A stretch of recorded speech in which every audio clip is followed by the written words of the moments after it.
Hey everybody, Tim Parrish here for the Huntington Church of Christ. Welcome to Wednesday in the Word. The Hebrew people were in bondage in Egypt. Things were terrible.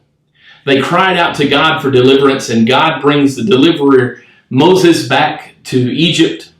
And through a rather bizarre chain of events, including those things that we've come to call the plagues, God brings his people out. He brings them out and brings them to the edge of the Red Sea, where he delivers them again in a miraculous way. I heard a preacher say one time that it was important to remember that the people did not escape Egypt, and that God did something miraculous like bringing them through the Red Sea, in large part to show that it wasn't an escape, but it was a God-dependent deliverance. Well, it wouldn't take long of being away from Egypt for the people to long for the good old days. Oh, if we could just go back to Egypt. Boy, didn't we have it good back there. Don't you remember then? We had such good food to eat. Things were great. Don't you wish it could be like that again? Nostalgia is a funny thing, right? It causes us to look back at times that weren't that great at all, but somehow we create in our mind's eye this golden era, this golden image of some point in time that we think things were the best they've ever been, and we long for that. Well, that's what they were doing here. Egypt was awful. Egypt was terrible. They were slaves who were beaten and tormented and had to do back-breaking work for nothing.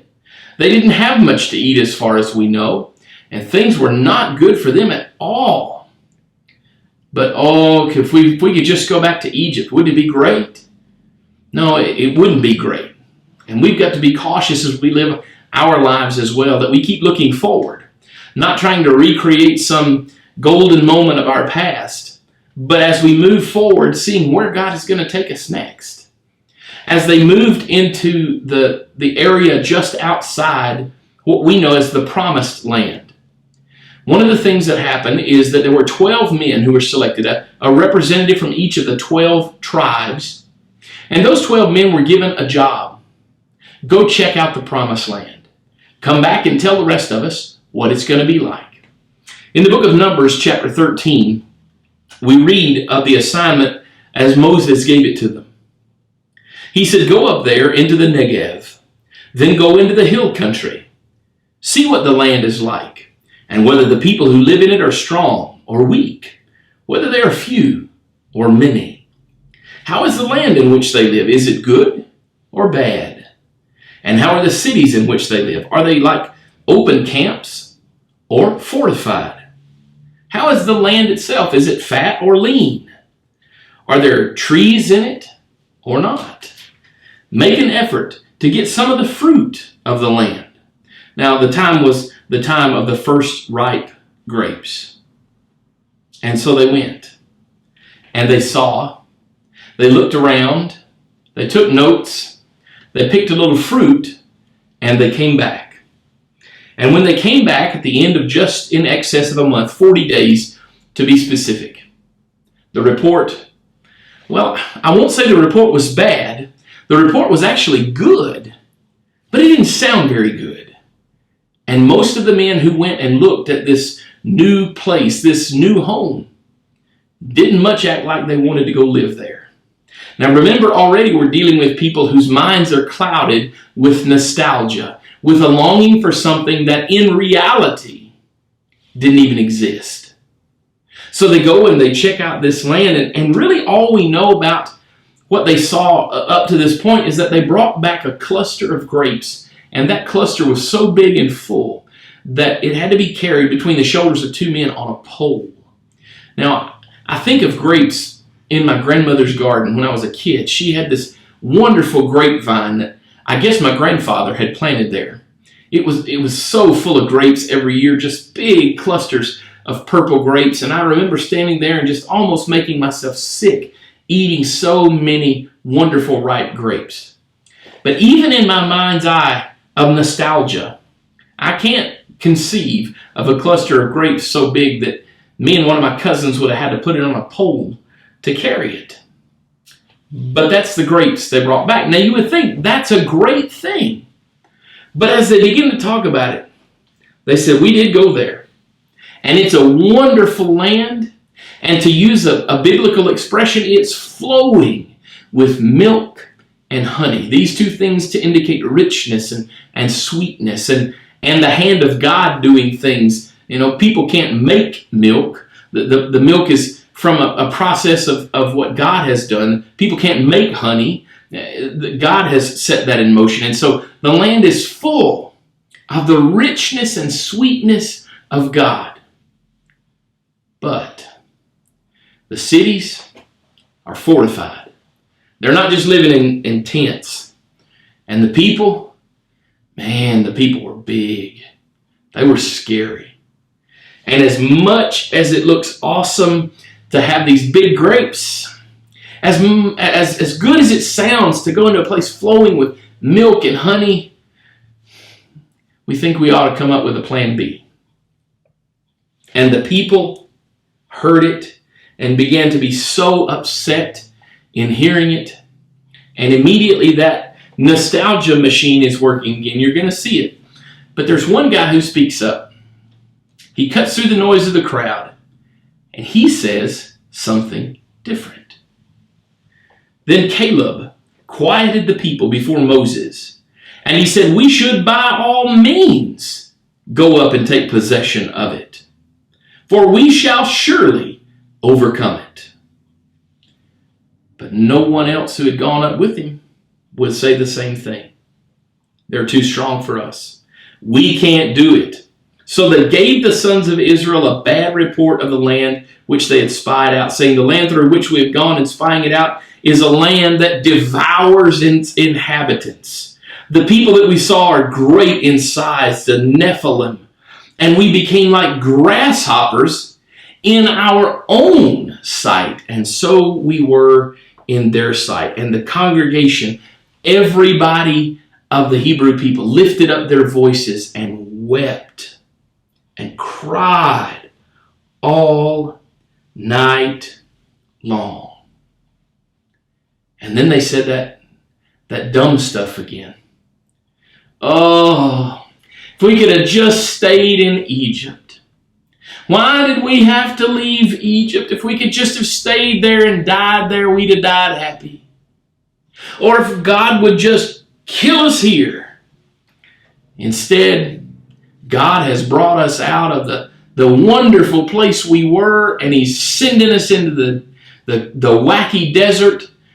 The land's going to eat us up, and if the land doesn't do it, the people will. So they said, let's just pick a new leader.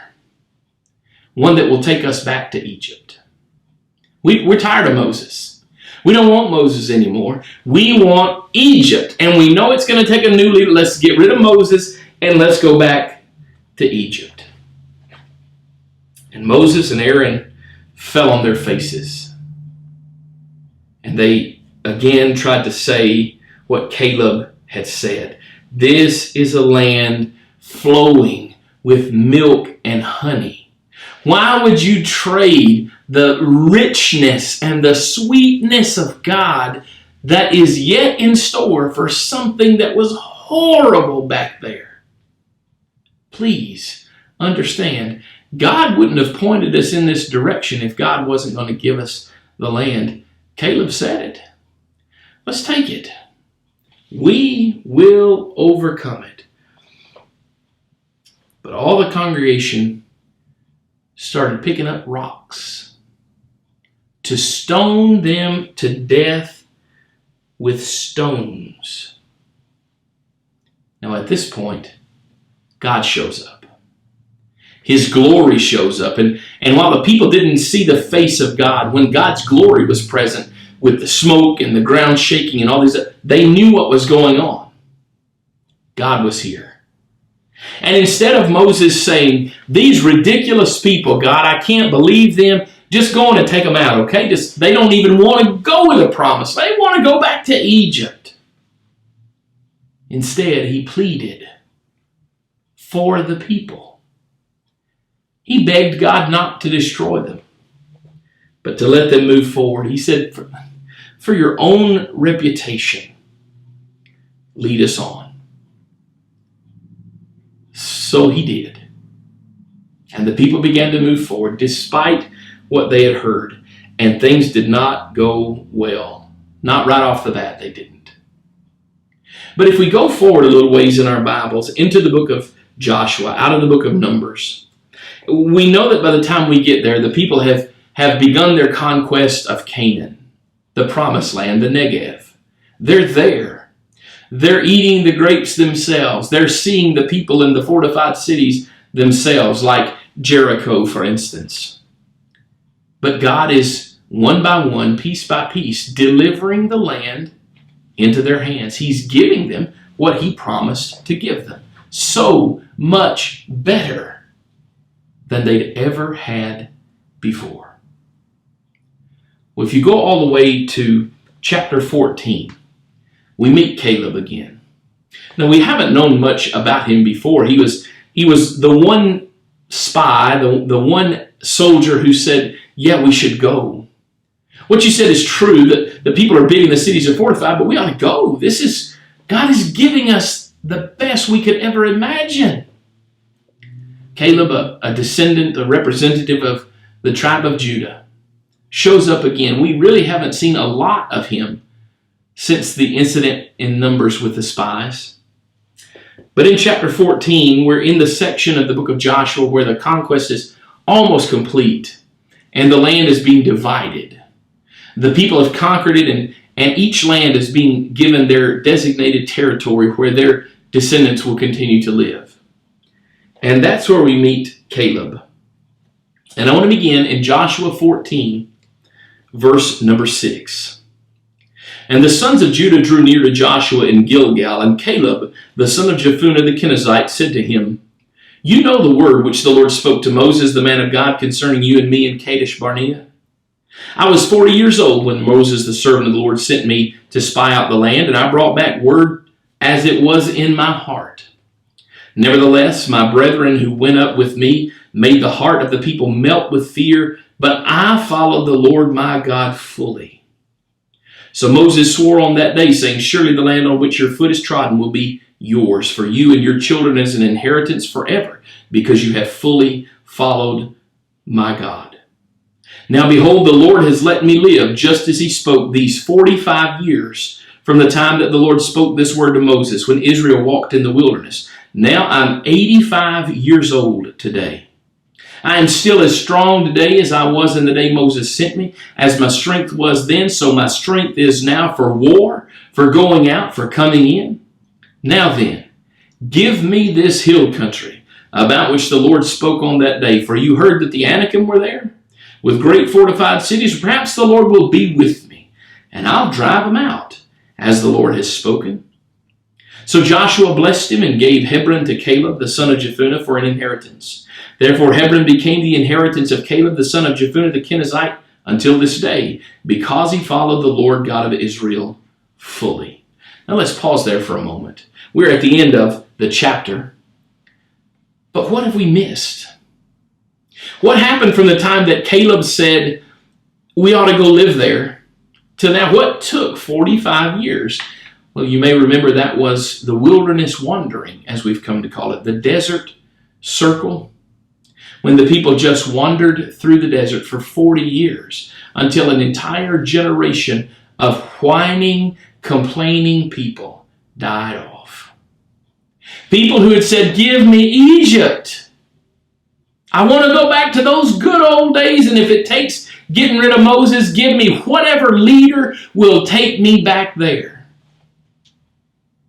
Instead, Moses led them through the wilderness journey, where they not only were provided for day by day, even their clothes didn't wear out.